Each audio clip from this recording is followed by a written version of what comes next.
Hoje a gente vai mergulhar numa das leis mais peculiares do Brasil, o Estatuto do Indígena, lá de 1973. É uma lei onde os direitos de uma pessoa não são iguais para todo mundo. Pelo contrário, eles funcionam como uma espécie de escada e o critério para subir cada degrau é, digamos, bem inesperado. Para a gente começar, vamos pensar numa coisa. Imagina se a sua capacidade de assinar um contrato, de comprar uma casa ou até de movimentar o seu próprio dinheiro dependesse do seu estilo de vida ou do quanto você interage com a sociedade. Parece algo de um passado muito distante, não é mesmo?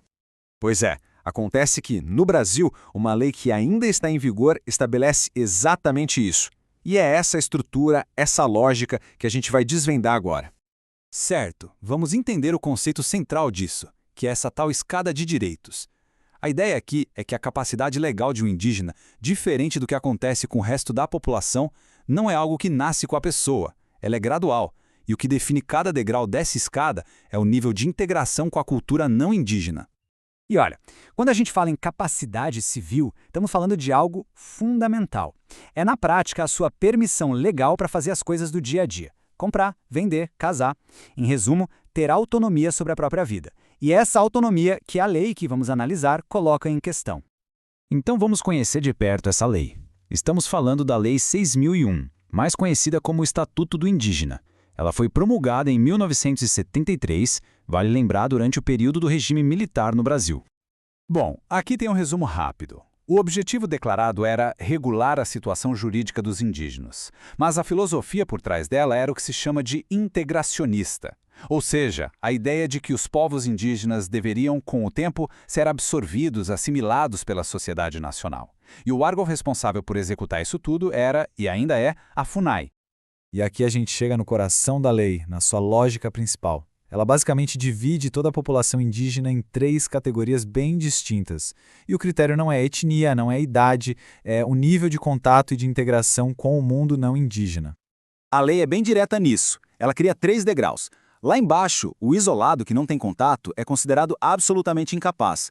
No meio do caminho, quem tem um contato limitado está em vias de integração e é relativamente incapaz. E no topo, mesmo o indígena considerado integrado só consegue a capacidade plena depois de passar por um processo formal de emancipação. Ou seja, a autonomia não é um ponto de partida, é uma linha de chegada. Mas na prática, o que quer dizer ser absolutamente ou relativamente incapaz? A diferença é gigantesca. O absolutamente incapaz, para os olhos da lei, não tem discernimento nenhum para atos jurídicos, ponto.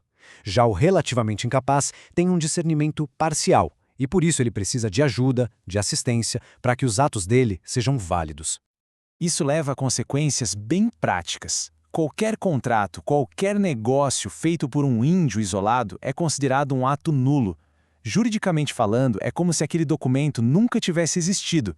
Ele nasce morto, não produz efeito nenhum. Agora, para o índio em vias de integração, a história é outra. O ato dele é anulável. Isso significa que o contrato que ele assina é válido, a princípio, mas pode ser desfeito na justiça se alguém provar que ele foi prejudicado por não ter tido assistência de um representante legal. A validade, digamos, é frágil. Então, quem é que gerencia toda essa complexidade? Se essas pessoas não podem agir sozinhas em muitos casos, quem age por elas? A resposta é a FUNAI, a Fundação Nacional dos Povos Indígenas, que acaba assumindo um papel de guardião legal. E o papel da FUNAI vai mudando dependendo da idade e do status de integração. Para os menores de 18 anos, ela atua em regime de tutela, o que é comum para qualquer menor de idade no Brasil. Mas para os adultos indígenas que a lei considera incapazes, a FUNAI exerce a curatela, tratando-os legalmente como pessoas que não podem gerir os próprios atos. Então, para ficar bem claro, a diferença aqui entre tutela e curatela é o motivo. A tutela está ligada à idade, para proteger os menores, já a curatela está ligada à capacidade civil, para proteger adultos que a lei considera que não conseguem gerir a própria vida. E a FUNAI, nesse esquema, acaba fazendo os 2 papéis. Certo, mas então como se sai dessa situação? Como um indígena, de acordo com essa lei, consegue finalmente chegar no topo da escada e ter seus direitos civis plenos? O caminho se chama emancipação, e é um processo formal cheio de exigências. E os requisitos para essa liberdade legal são bem claros. Não basta fazer 18 anos. É preciso falar português, provar que está adaptado à vida não indígena, ter independência financeira e, no fim das contas, receber o ok da própria FUNAI. Basicamente, é preciso provar a assimilação completa. E aqui talvez esteja o ponto mais impactante de todos. Para a maioria esmagadora dos brasileiros, completar 18 anos significa, automaticamente, ter plenos direitos. Para o indígena, sob essa lei, a idade por si só não garante nada. A cidadania plena não é um direito que vem com a maioridade, é algo que precisa ser solicitado e aprovado pelo Estado.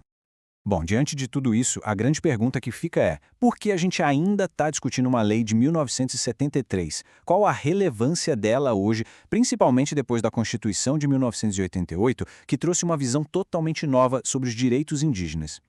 A resposta tem algumas partes. Primeiro, tem um motivo bem prático. Essa lei ainda é cobrada em exames de direito importantes, como a prova da OAB e concursos. Segundo, ela funciona como uma lente histórica, que nos mostra uma filosofia de Estado que via a assimilação como o único destino possível para os povos indígenas. E terceiro, ela cria uma tensão jurídica fascinante com a Constituição de 88, que vai na direção oposta, valorizando a autonomia e o respeito às culturas originárias. No final das contas, se a gente quisesse resumir tudo, a lógica do Estatuto inteiro está nesta frase: a lei vincula a capacidade ao grau de contato, ou seja, seus direitos legais dependem em grande parte do seu grau de distanciamento da sua própria cultura. Para a gente fechar, fica uma reflexão.